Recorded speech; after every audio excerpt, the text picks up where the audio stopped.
Previously, as Jinwoo defeated the Ant King, the ant monster scattered, fleeing the nest in chaos. But Hunter Cha was still in critical condition. Jinwoo quickly checked on her and pulled out the holy water of life, hoping the potion would heal her. However, a system notification informed him that the drug didn't apply to her condition, rendering it ineffective.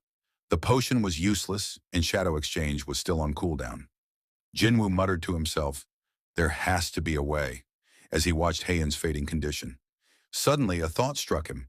He turned to the cameraman and ordered him to turn off the camera for a moment. The cameraman, confused, asked, "Pardon?" But Jinwoo repeated his order, threatening to smash the camera into pieces if he didn't comply. Now nervous, the cameraman agreed and turned off the camera. Jinwoo then instructed all his shadows to find Byung-goo's body. Yoon-ho, startled, asked, "Is he going to?"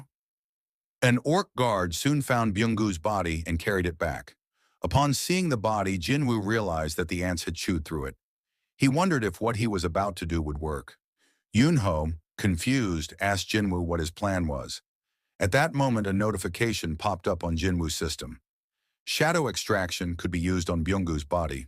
He spoke the word, "arise," and black shadows enveloped Byung-goo's body. However, a message appeared on his system. Shadow extraction failed. Jinwoo, in disbelief, muttered, "No way!" He tried again, speaking the word "arise," but once again, the system informed him that the extraction had failed. Jinwoo believed that Byung-goo may have thought it immoral to turn a human into one. Iron, who stood nearby, watched the situation unfold in confusion. Jinwoo, however, was focused on saving the one life still remaining. His eyes turned to Hai-in. On his final attempt, Jinwoo once again said, "Arise." This time, the shadows enveloped Byung-goo's body successfully. Yoon-ho grabbed Jinwoo's shoulder in shock and asked, "What did you do to Byung-goo?" His voice was filled with disbelief. He added, "Do you have the power to command the dead?" At last, Jinwoo's third attempt was successful. Byung-goo's hand emerged from the ground as the shadows solidified around him. Byung-goo, now a shadow, standing tall beside Jinwoo. Jinwoo had successfully extracted Byung-goo's body. Jong-in questioned Jinwoo, wondering if he truly had the power to harness the dead. Dong-wook added that Jinwoo was certainly not an ordinary summoner. Suddenly, Byung-goo's shadow began to move and approached Hai-in, casting a healing spell on her. Yoon-ho, witnessing this, asked, "Is Byung-goo healing Hai-in?" He placed a hand on Jinwoo's shoulder, prompting Jinwoo to explain that he could tell what kind of person Byung-goo was. He hadn't given any orders, yet Byung-goo had instinctively healed Hai-in. Jinwoo believed Byung-goo had a warm heart, while Byung-goo's shadow was seen smiling. Yoon-ho closed his eyes and commented that the shadow was no longer truly Byung-goo. Jinwoo agreed with him. The cameraman, observing Jinwoo's summoning abilities, was speechless. Realizing why Jinwoo had ordered him to turn off the camera, he understood. The public couldn't know about this. Jong-in, watching the battle unfold, reflected on how Jinwoo's power continued to grow, finding it frightening. Yoon-ho then spoke to Jinwoo, suggesting that Jinwoo would likely take part in more battles from now on. While he acknowledged that Byung-goo's ability could be useful, he also requested that Jinwoo not use it in battle again, as Byung-goo disliked violence. Upon hearing this, Jinwoo stopped, removed Yoon-ho's hand from his shoulder, and told him, "This is the second time you've grabbed my shoulder, but this time, it was different." Yoon-ho had made a heartfelt request. With a smile, Jinwoo agreed with Yoon-ho's words. He approached Byung-goo's shadow and said, "Terminate extraction." Byung-goo's shadow, with a gentle expression, looked at him while Yoon-ho watched. Afterward, the shadow disappeared, and Yoon-ho looked relieved. The other hunters also watched the moment, as though bidding farewell to Byung-goo. The scene shifted outside the tunnel, where a helicopter arrived to pick up the hunters. As the S-rank hunters, along with the cameraman, emerged from the tunnel, Yoon-ho was seen carrying Byung-goo's body while Dong-wook carried a recovering Hai-in. As they approached the helicopter, Jinwoo told Yoon-ho that he would stay behind for a while, as he had some unfinished business to take care of. Yoon-ho agreed, understanding that the raid was not yet over, especially with the large number of flying ants overhead. Jinwoo then told Yoon-ho that he would clear the path and deal with the remaining ants. Jinwoo summoned his shadow, Kaizal, and told Yoon-ho, "See you later." Yoon-ho was shocked by the size of Jinwoo's shadow as they prepared to fly off. with Kaizel letting out a powerful roar as they ascended toward the ants. The scene changed to a ship carrying the remaining Japanese hunters, including Sugimoto. Hoshino was still in shock from the powerful ant that had killed Ryuji and the others. He referred to the ant as a monster and warned the others that they wouldn't understand unless they witnessed the beast's power firsthand. He expressed doubt that they could win, declaring the raid a failure, as no hunter could possibly defeat the beast. Sugimoto told him to stop worrying, revealing that the raid on Jeju Island was already over and the beast had been defeated. Hoshino was shocked, unable to believe it, but Sugimoto assured him that the information came from South Korean headquarters and was likely true.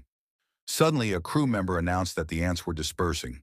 Sugimoto responded, saying that there were still some left, and ordered all units to prepare for battle as multiple ships readied for the remaining ants' assault.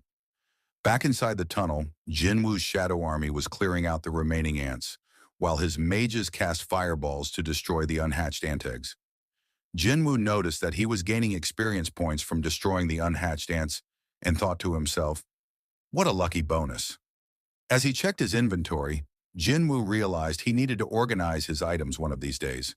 He noticed an item he had forgotten about, a massive sword, the Demon King's long sword, which he had obtained after defeating Baron.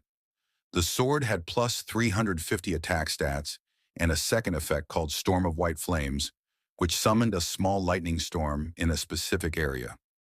Jinwoo decided to give it a try. He swung the sword, creating lightning storms that struck the ant eggs. Impressed by its power, Jinwoo muttered to himself, "It'd be a waste to keep such a powerful item in my inventory." He resolved to use it to destroy the remaining eggs. The scene shifted to a house where two men were watching a live broadcast of the raid. One of the men standing asked the seated man, "Mr. Brennan, what do you think of Jinwoo?" Mr. Brennan, introduced as the director of the Federal Bureau of Hunters, responded that he'd been watching the videos and hadn't realized how late it had gotten. He turned to the man standing, Michael Connor, and said, "You already know my answer. Isn't that why you came to my house at this ungodly hour?" Michael explained that Jinwoo could summon hundreds of beasts and was truly one of a kind.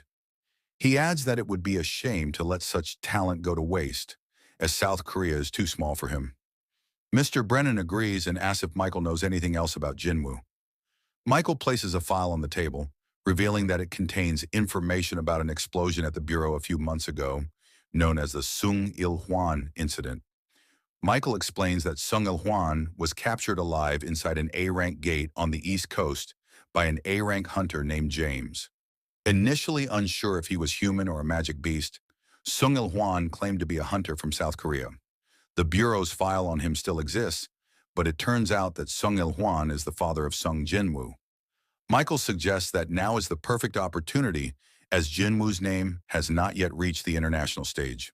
Mr. Brennan pauses and then responds, saying they can't do what they did with Hwang Dong-soo because South Korea has long been an ally of the United States, and taking another S-rank hunter away would be a slap in the face. Michael presses him, asking if Jinwoo isn't worth the risk.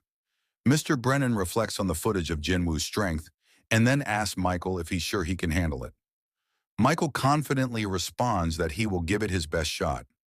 The scene shifts back to the tunnel, where Jinwoo's system notifies him that he has leveled up. He reaches level 100 and reflects on how he's finally reached this milestone while holding the longsword. He decides to keep the sword, saying, "Finally." Jinwoo approaches the powerful ant beast's body and muses that this particular one seems unusually troublesome. He prepares to extract its shadow and says, "Arise." But suddenly he wonders why everything has gone dark, and he doesn't feel anything. He wonders if it's because he tried to extract the shadow or if the extraction failed. Then a voice calls out from behind him, "I'm back." Jinwoo turns around and sees the system notification confirming that the extraction was successful. The ant beast's shadow appears before him. For a moment, Jinwoo thought he had failed, but now he smiles as he faces the powerful beast. The shadow of the ant beast exudes a strong aura, and Jinwoo's system confirms that it is rank general. The shadow kneels before Jinwoo. Upon seeing it, he notices its rank and wonders about it, as he has never encountered a general rank before. So far, the ranks of his shadows have been Standard, Elite, Knight, and Elite Knight, making Jinwoo think that the rank of general could be the next step above. This means that the shadow of the ant beast is the strongest soldier he has extracted so far. However, despite this realization, Jinwoo is not entirely surprised, given how powerful the ant beast was when it was alive. Afterward, Jinwoo decides that it is time to extract the shadow of the ant queen. However, before he proceeds, the shadow of the ant beast speaks, calling him "my king" and asking for a name. Jinwoo thinks to himself that this unconditional loyalty, which he has seen in his other shadow soldiers, is also present in this one. Jinwoo then asks how the ant beast is able to speak. The ant beast responds saying, "I always could." Upon hearing this, Jinwoo suspects that the ant beast may have had the ability to speak before becoming a shadow soldier. He briefly questions if that's truly what the ant beast means, but his mind races back to his other soldiers. Iron, who was once human, but could not speak after becoming a shadow, as well as Min Byung-gu and Tusk. The only difference Jinwoo realizes is their rank. Perhaps those of a higher rank, like the ant beast, could still retain their ability to speak. Jinwoo then tells the ant that he is the one who killed it and asks, "Do you still wish to follow my lead?" The ant beast answers, "I was not killed by you. Rather, it was through your powers that I was reborn, Master." It continues by expressing that happiness overflows within it and that it will follow Jinwoo for all eternity. It repeats the words, "my king," while kneeling before him and asks Jinwoo to bestow a name upon it.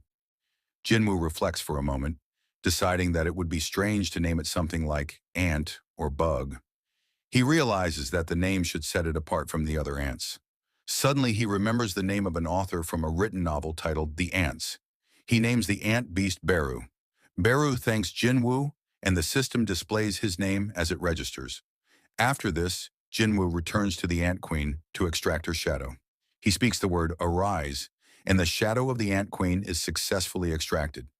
However, as soon as this happens, the other ants who had become Jinwoo's soldiers after their death appear to be alerted, and Jinwoo notices that his bond with them has weakened. He then asks Beru to explain what is happening. Beru explains that the queen had an inherent power to rule over her colony, and as long as she was alive, she had the right to command the ants. Jinwoo, somewhat surprised, realizes that the queen was the leader of the colony, and her death is causing the ants to lose their cohesion. Jinwoo is also puzzled by the queen's low mana given her rank. He asks Beru why her mana is so low, and Beru explains that the queen's mana was primarily used for reproduction. Now that she no longer has a body to reproduce with, her mana has diminished. Jinwoo concludes that the queen is not suited for battle and decides to terminate the extraction of her shadow, saying there is no need for two commanders. Jinwoo then addresses his soldiers, telling them there is no need to collect any more essence stones. The stones will instead be used to reconstruct the infrastructure of Jeju Island and compensate for the damages. He instructs his soldiers not to keep any for themselves, and they obey by discarding the crystals. Jinwoo reflects that the essence stone he acquired from Beru is more than enough. As he stares at the black stone, he realizes that the most pressing matter is how to handle the remaining ants. He wonders if he will be able to wipe them out using his current troop. Before Jinwoo can finish his thought, Beru speaks again and informs him that the enemies are struggling to navigate in the sky without a leader. They are unable to maintain their formation and are scattering in confusion. Upon hearing this, Jinwoo asks Beru how many ants remain. Beru responds that there were 8,700 ants before the attack today, and approximately 4,000 survived. Jinwoo thought he had wiped out the entire group in the earlier battle, but now he realizes that there are still many left. He asks Beru if he can wipe out the remaining ants on his own. Beru, radiating a powerful aura, responds, "If you give me an order, Master." The scene shifts to the defense team, where the Knights Guild, led by Jiangsu and Yuntai, is stationed. Jiangsu spots the incoming ants and immediately warns his team to prepare for battle. Projectiles are launched from destroyers, and mages cast powerful energy blasts at the ants. The forces combine in a joint assault to take down the ants. The scene transitions to Gina, who announces that the ants are heading northward and are about to collide head-on with the Knights Guild. Ki-hoon, the leader of the Hunters Guild, orders his members to prepare for battle as the massive swarm of ants approaches. In the Fiend Guild, the Vice Guild Master orders all hunters to prepare for battle, and one of her subordinates shouts, "Slaughter every ant in sight." Meanwhile, in the Fiend Guild, a hunter remarks that the ants are as strong as B-rank creatures. He orders his team to get into battle positions, warning them that straying from formation could result in death. He adds that they must reclaim the Fiend Guild's honor. However, one of their members, Min Sung, trembles in fear, unsure of how they will fight such powerful ants. Another guild member notices Min Sung's fear and thinks to himself that, despite Min Sung being a rank, he is a total wuss. The scene shifts once again to Ju Hee and Mr. Song, who are at the location where the ants have reached the shores of Hounding. Ju Hee wonders aloud if they are strong enough to fight the ants. Just then, a fast-moving beast appears and slashes through the ants approaching them, destroying them in a single strike. Ju Hee is shocked and asks Mr. Song what kind of beast that was. Mr. Song, equally stunned, replies, "What incredible speed! I can't make out what it is." The beast is Jin Woo's Shadow General Beru, leaving a trail of destruction behind it. The hunters are left bewildered, unsure of the identity of the beast. The scene shifts to the map of South Korea, showing the locations of each guild. The efforts to exterminate the ants have lasted for 2 days in the southern region of South Korea. The ants have also been spotted in Chinese waters, with ships positioned along the coast of China. The captain, observing the situation, expresses disbelief that the ants have already reached China. He mentions that they haven't been able to sleep for 2 days. One of the crew members speaks up, noting that the second wave of ants is now within their shooting range. Another man behind him comments, "Orders to fire must be..." But the captain interrupts, saying, "Hold on. It seems our hero wants to handle this on his own." We then see a man with 2 swords on his back standing atop a swarm of ants. He says, "They just keep coming," before declaring that he will sink every last one of them to the depths of the ocean.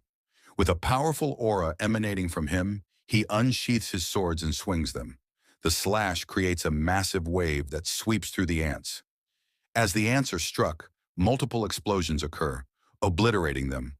The man scoffs, saying that the ants are weak, and if this was the same ant that battled Sung Jin Woo, he would have had more fun.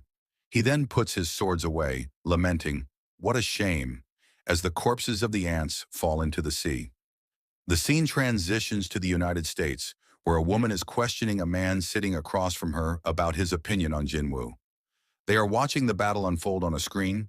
The woman mentions that Mr. Huang and Sung Jin Woo are connected by a past incident, and there is a possibility that Mr. Huang's older brother was murdered by Jin Woo, which has led Huang to seek revenge. The man, identified as Thomas Andre, the guildmaster of the Scavenger Guild, responds, asking, "Is that what their relationship boils down to?" He then adds that, given everything that has happened, it would be difficult to meet Jin Woo now, which is a shame because he was looking forward to meeting him in person. The woman, Laura, asks Thomas what he would do if they got into a fight with Jin Woo. Thomas responds with a menacing tone, stating that Huang is property of the Scavenger Guild, and the guild belongs to him. He warns that no one can mess with his property, not even the US government, as he crushes the remote in his hand. The scene shifts to Jeju Island, where the Knights Guild, led by their guildmaster Jang Soo, is preparing for the 3rd night of their raid. As they enter a tunnel, Jang Soo, while smoking a cigarette, begins to tell a story about a man who had no luck. Yoon-tae, confused, asks, "Sorry?"